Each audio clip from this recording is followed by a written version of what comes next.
Okay, Assalamualaikum dan selamat sejahtera. Saya Waziri Wazir. So, untuk perkongsian fotografi kali ni, saya nak cerita ataupun kongsilah tentang editing yang dibenarkan dalam bidang fotojurnalis ataupun fotojurnalism lah. So, untuk dalam bidang fotojurnalis ni, kebanyakan kekuatan gambar tu sebenarnya terletak kepada gambar tu sendiri ataupun cerita dalam gambar tu. Cerita, momen, dia punya apa ni, ialah cerita dalam gambar tu lah, cerita, momen dan juga kekuatan dari segi komposisi lah. Dia tak bergantung kepada apa ni, editing yang melampau lah, macam editing orang buat landscape macam Dave Hill style ke, yang jenis over lah kan. So seboleh-bolehnya kita dapatkan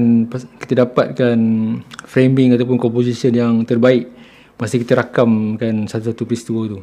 Dan itu juga salah satu sebab kenapa professional fotografer, fotojurnalis lah kan, dia memerlukan kamera yang bagus kan, yang sensor dia cantik dari segi color, dari segi focusing yang pantas, dan juga equipment yang bagus. Contoh macam kenapa fotojurnalis tu perlukan telephoto lens, supaya dia boleh rakamkan satu momen ataupun framing satu suasana ataupun berita tu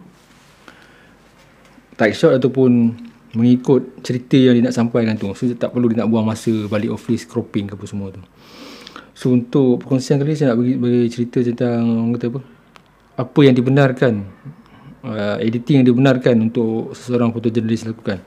So antara yang dibenarkan adalah cropping. Cropping ni macam saya bagi tahu tadi dah, kadang-kadang ada setengah event tu kita tak boleh nak pergi dekat kat situ. Kita yang ada lens yang kita ada 70-200. Bila 70-200 contohlah orang signing ceremony, bila kita rakam tu masih ada loose lagi kiri kanan tu kan. So benda tu macam kurang impact. Benda tu kita boleh crop. Kita ambil tag shot, ambil orang yang tengah sign yang kat situ saja. Itu dibenarkanlah cropping.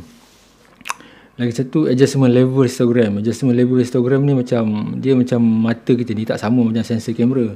Ada setengah suasana tu dia atas sky ataupun bahagian awan tu dia over, bawah tu dia shadow kan. So benda tu tak even tau. So benda tu kita benarkan untuk bagi yang bahagian shadow ni kita terangkan dia atas. Bahagian yang orang kata highlight agak terang tu kita boleh kurangkan dia. Benda tu boleh. Minor color correction. Minor color correction ni maksud dia kadang-kadang ada setengah gambar tu ataupun suasana tu dia ada colour cast lah, macam ada biru, ada cyan kan, ada macam merah sikit. Benda tu kita boleh reducekan benda tu. Kita boleh reducekan seboleh-bolehnya macam mana yang mata kita tengok keadaan di situ lah. Sharpening. Sharpening ni yang dibenarkan adalah minor lah. Maksudnya kalau gambar tu kurang sharp, kita sharpkan sikit saja, bukanlah over sampai bergerigi kan, terlalu over. Benda tu tak dibenarkan. Satu lagi adjustment highlight and shadow ni sama macam adjustment level Instagram tu lah. Tujuan dia untuk nak bagi tak ketara sangat bahagian awan tu. Contohlah kita ambil gambar pemandangan bangunan, atas langit biru dengan awan kepul-kepul, bawah tu dah tentu shadow sikit kan. So benda tu macam tak balance kan. Kita nak bagi dia balance macam mana mata kita tengok lah. Benda tu boleh tak salah pun benda tu. Okey, setelah itu yang satu lagi saya nak kongsikan pula benda yang tak dibenarkan ataupun editing yang tak dibenarkan untuk fotojurnalis lakukan. Yang tak dibenarkan antara lain adalah edition, penambahan ataupun mendelete image ataupun benda yang dalam gambar tu. Kadang-kadang dalam gambar tu dia ada satu something yang contohlah ada setengah gambar tu dekat sini atas meja ada sampah ke apa kan. Kita tengok, kita rakam, alamak ada benda tu kotor. Nak pula benda tu warna putih kan, sakit mata. Kita cuba nak delete ataupun stamping lah. Benda tu tak dibenarkan lah. Sama juga macam cloning ataupun healing tool tu. Biasa kalau fotografer yang dah biasa dengan Photoshop ni, dia ada stamping tool tu kalau dah nampak contoh ada satu benda dekat atas meja dekat sini tu, kita stamp tu bagi dia buang, bagi hilang. Benda tu tak dibenarkan lah. Dan lagi selective area sharpening. Okey, selective area sharpening ni maksudnya dalam satu gambar tu kita nak sharpkan satu tempat saja. Contohlah kita ambil gambar pakai 35mm satu event tu, kita pula pakai aperture kecil. Kita kalau boleh kita nak highlightkan subjek yang dekat depan tu, belakang tu kita bagi blur. Kita sharpkan kat orang yang belah sini, belakang tu dia jadi blur. Benda tu tak boleh. Tak dibenarkan. Kalau kita nak buat kalau kita nak buat on the spot kat situ, maksudnya kita pakai aperture besar, sudah tentu subjek tu timbul. So dia tak boleh selective sharpening. Tak boleh nak sharpening dalam satu frame tu. Kita boleh nak sharp sini je, sini tak sharp. Benda tu tak boleh. Excessive lightening darkening. Excessive lightening darkening ni macam kita buat dramatik lah, gambar tu jadi dramatik kan. Contohlah waktu hujan kan, benda tu tak cukup gelap sangat kan, ada kilap lah, kita bagi dia gelap sikit, bagi dramatik lagi, benda tu tak boleh lah.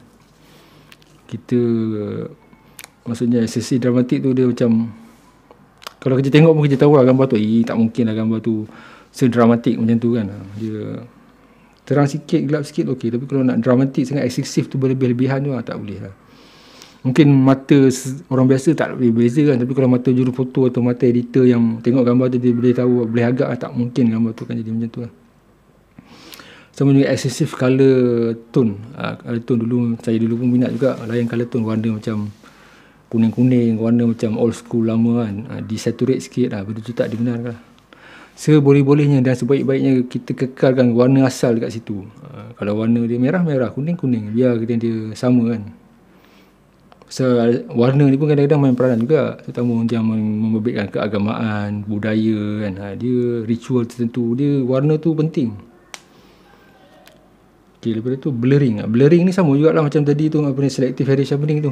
Kita blur kat tempat ni nak timbulkan subjek ni, ataupun kita sharp kat sini blur, sini sharp, sini blur. Jadi tu tak boleh. Kalau kita buat guna lens tu tak apa. Masa kita rakam tu kita guna FPM, kita pakai f2, f1.4, 1.8, itu tak apa. Tapi kalau dah gambar tu dah siap, dah sharp semua, tiba-tiba kita nak ambil gambar contoh lah orang berucap di rostrum tu, kita pakai white, belakang tu ada orang kan, macam kita nak blur kan, apa tu tak boleh lah.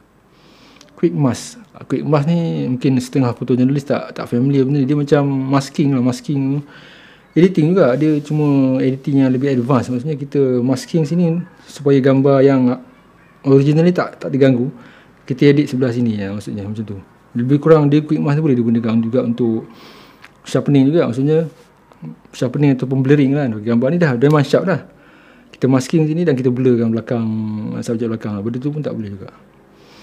Okay, eraser tool pun tak boleh juga, macam kita padam certain benda dalam gambar je lah, benda tu pun memang tak boleh lah kan, dia tak dibenarkan lah.